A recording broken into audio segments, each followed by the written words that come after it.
All right, welcome back. Now we're going to pick up the second part of Moonlight Sonata, okay? Now this is going to move considerably faster than the first two videos we did because you now understand how the song's played and you understand how it's arpeggiated, kind of have an idea of how the melody sounds and so on. So we're going to move a bit faster on this, okay? Instead of, dilly-dallying around, if that's even, it's normally not what I would say, but it's what I'm going to say this time. So last time we got to the C sharp, so I'm going to play us up to where we stopped last time. And now I am going to play this a little fast, just so we can get to our next part, but to give you an idea of where we left off at.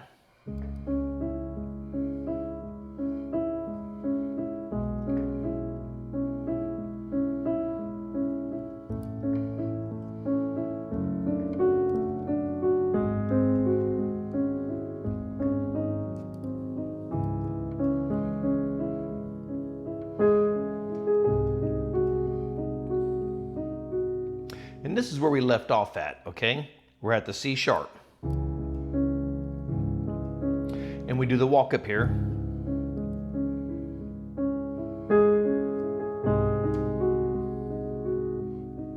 Okay, right here, moving on. Okay, our next chord here, and you can see we're back at the C sharp minor. Now when we go to this A here, we're going to go to the F sharp. This is our next chord here. Then we're going to jump back up. Here's our chord. It's an E with a B on the bass. Then,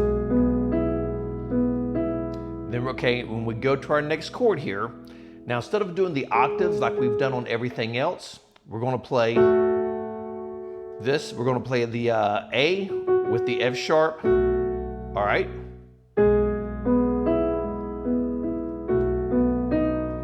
And you can see here's our next chord.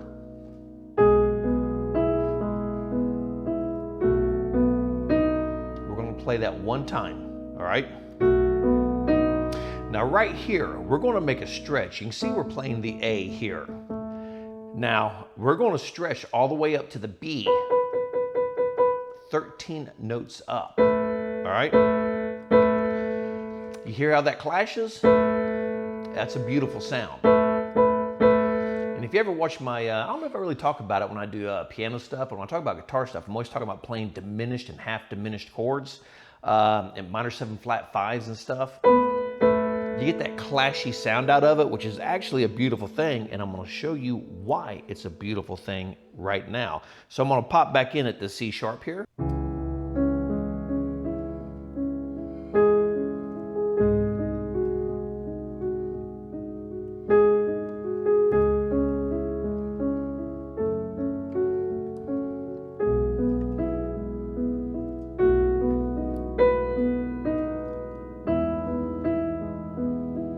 It's just a beautiful sound when you hit those clashing notes. Absolutely beautiful sound. One more time.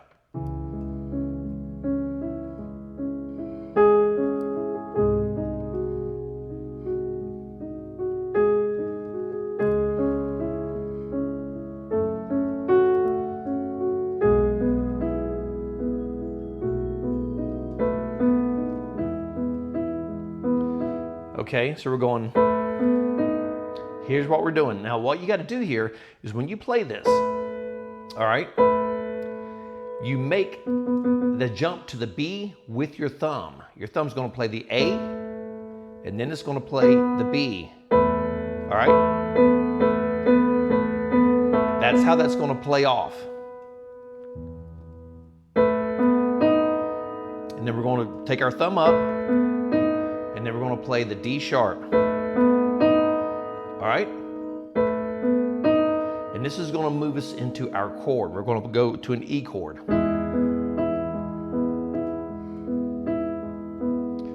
And we start this one just by hitting these two notes on the right hand. And then we're going to arpeggiate by bringing in the B.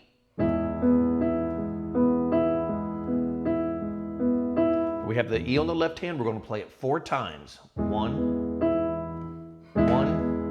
2, 3, 4. Now we're going to reach down from this G sharp and we're going to grab a regular G natural. 1, 1, 2, 3, 4. Now right here, when I'm playing this E, okay, I'm using fingers 1, 2, and 5. 1, 2, 3, 4, 5. 1, 2, 3, 4, 5. All right. I'm using 1, 2, and 5. 1, 2, 3, 4. Now when I reach down and grab this G here, I'm changing my fingering. All right. Now I'm using 1, 2, and 4.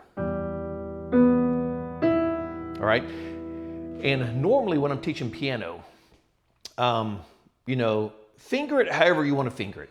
It doesn't matter. It really doesn't matter all that much. Yes, there are rules, but with the rules, all right? But in classical, it's really important because when you look at the sheet music of this piece, it literally has on some difficult places which fingers to use, because fingering in classical is very important because the fingering on a particular chord sets up the fingering for the next part. So it's actually very important that we do understand that. And you'll be able to see it on the sheet music, which is up on my Patreon page. You'll be able to see there in the sections where it does have the fingering. And this is one of the places here where it shows the 1 and the 5, then the 1 and the 5 again. It's one of those places there. So now we're at the E, and we're going to play this 4 times. Reach down and grab the G, change your fingering. Melody. Now right here we have a little bit of a stretch right here. And this is 1, 2, 4, 5. Then we go back to our melody again, and now we're going to do a little walk down here, okay? So let's bring it back in. Oh, and I always go back when I'm teaching. If we get to a part that's kind of hard for a student, I always take him back several measures. And the reason is because if we come back in here at the E again,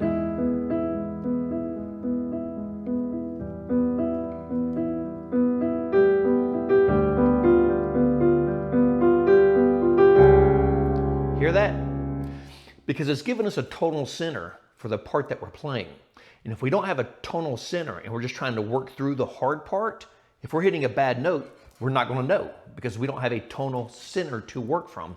That's why I always go back to a specific part every time I do the song when I teach a song to give you an idea of what the melody is so you'll hear when you hit the bad note. So that's why we're going back to the E again. 4 times. To the G, change your fingering. Melody. Here's our next chord right here. This is G7D. Got a little bit of a stretch here. I'm sorry. Play it 4 times. Melody. Right here's our walk down. Here's the next chord, and this gets a count of 1. Next chord, it gets a count of 1. Next chord, it gets a count of 1. All right? So what this sounds like coming through this section, this is what this sounds like from the E.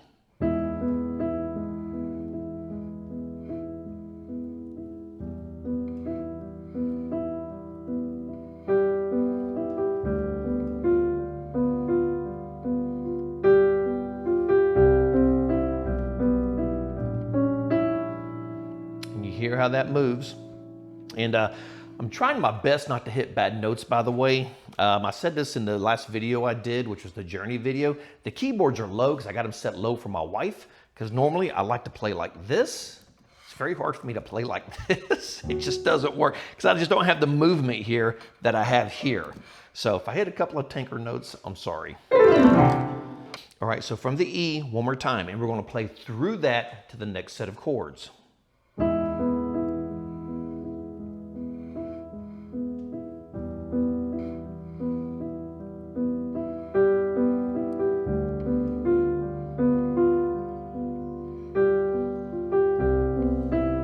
Sorry.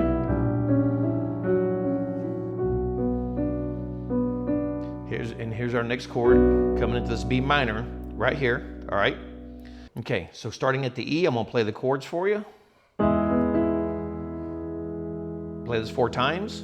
Then we go to grab the G. Have our melody here. This starts our walk down.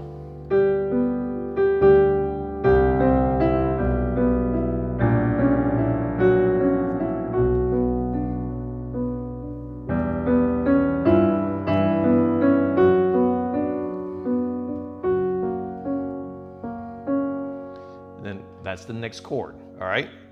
So like I said, sorry about the tinker notes. These are very low for me and hard for me to manipulate sometimes. All right, so we're going to come in at this walk down.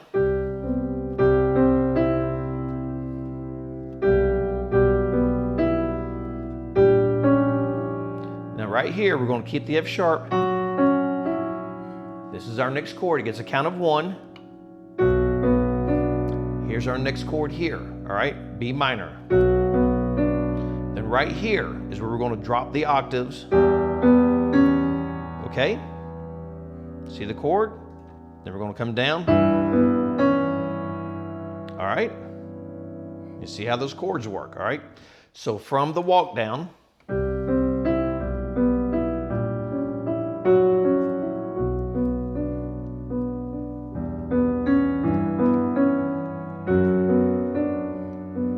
here's our next chord. Then we're going to reach down. See, we got the one note here. Then we're going to reach down and grab the other F sharp when we change. Here's our next chord, F sharp. Going to play that part twice, and then we're going to go up to the B minor. We're going to play the B minor 2 times, and then we're going to change it to a B major. And that's part of the beauty of the song, is the way we're incorporating.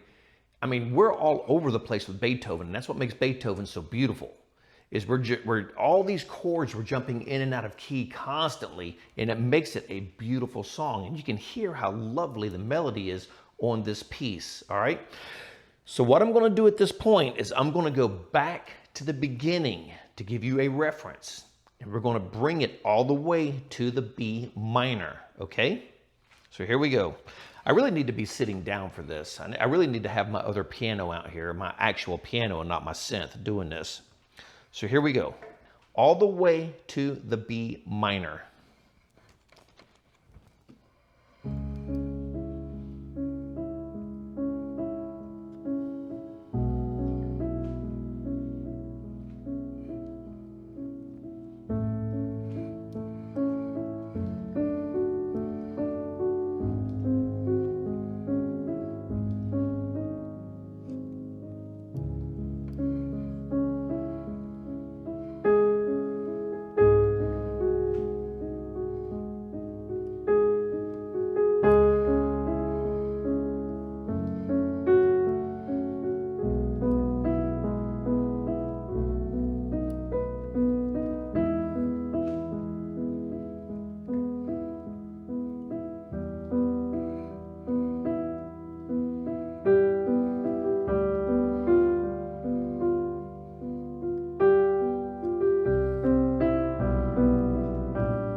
All right, and that gets us all the way to the B minor.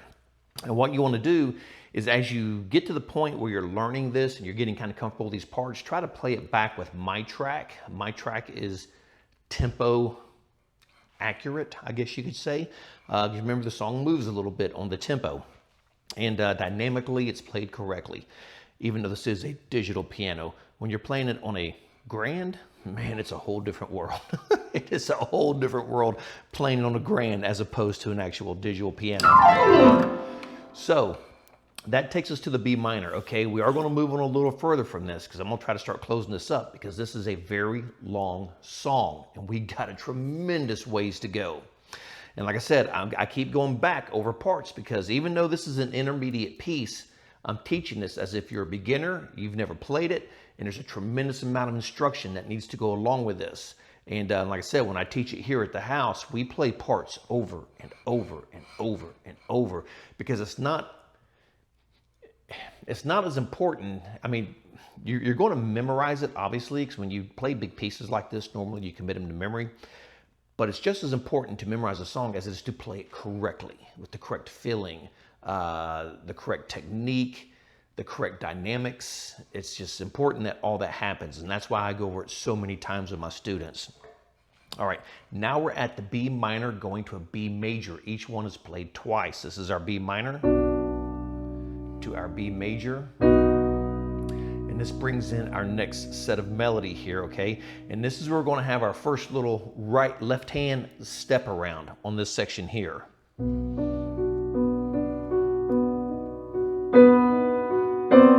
we're doing this again. We have this really long stretch where we're going up 13 notes, all right? Beethoven was genius at putting these clashy notes together and making them sound beautiful.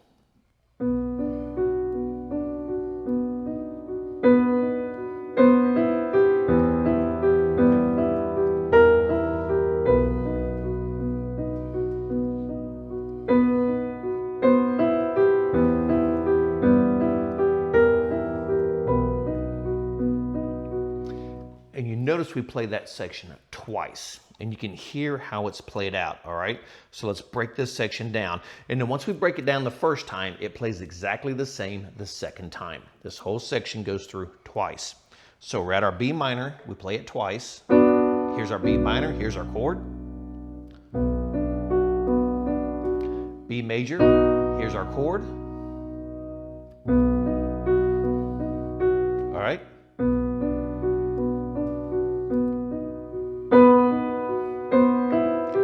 Here's our new chord right here. We have a C major 7 with a B on the bass hand, all right? Same chord on the right hand, we're going to the E. Same chord, we're going to, we got a, you can see here we've added a G in on it, all right? One more time.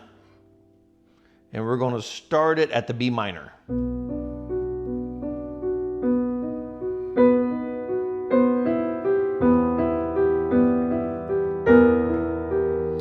See here, when we go back to the E, we bring in this A sharp. In the case of this song, this is an A sharp. It is not a B flat. All right. And then we go back. When we go back to our B, we jump back to the B here. All right. So I'm going to play that section for you again.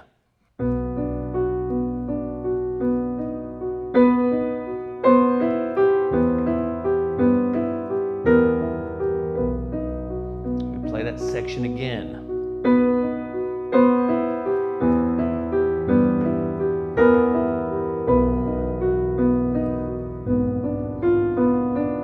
Here's our next chord. We're playing, this is actually, would be a B diminished with a G sharp. If we just play this, you see it's a B diminished. When we add the G sharp into it, it becomes a G sharp diminished 7.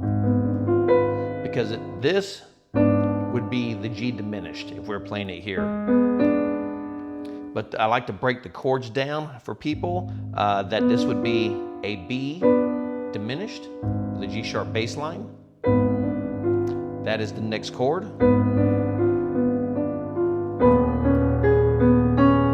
We jump down to the D sharp, and again we have this massive stretch. You can see. So I apologize, that's where this video is going to end because the software I use to show the piano roll, it says it needs an internet connection and my internet is completely fine. And so apparently the problem's on their side, and without my software being able to connect to them, which, pardon my language, is bullshit because I paid for it, I should not have to connect to them every time I want to use it. I do not like that at all. But since my software has to connect to them before I can use what I paid for, I can no longer record what I'm doing here. And without the piano roll, it's nearly impossible for you to follow along what's going on here.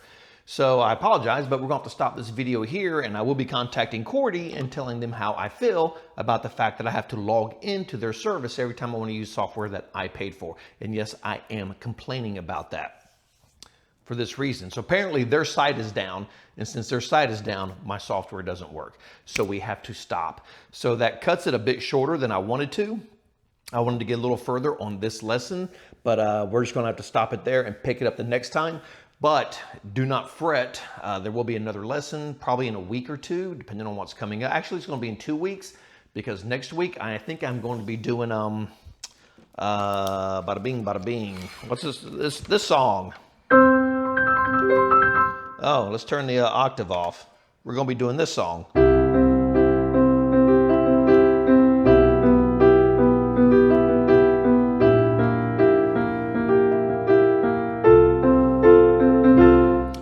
Home Sweet Home.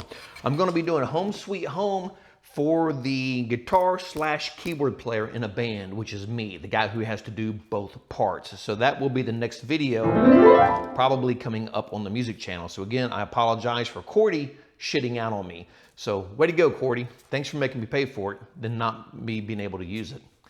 Oh, that pisses me off. So I'm going to wrap this video up right there. Again, I apologize.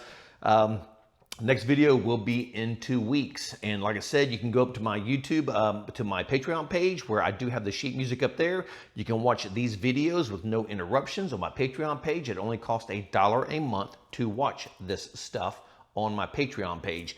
And you can get the, and if there's any charts or tabs or whatever, you can get all that stuff up on there. So I'm gonna wrap this one right, and until the very next video, which this one in 2 weeks, next week, Home Sweet Home by Motley Crue. Until that one, rock on.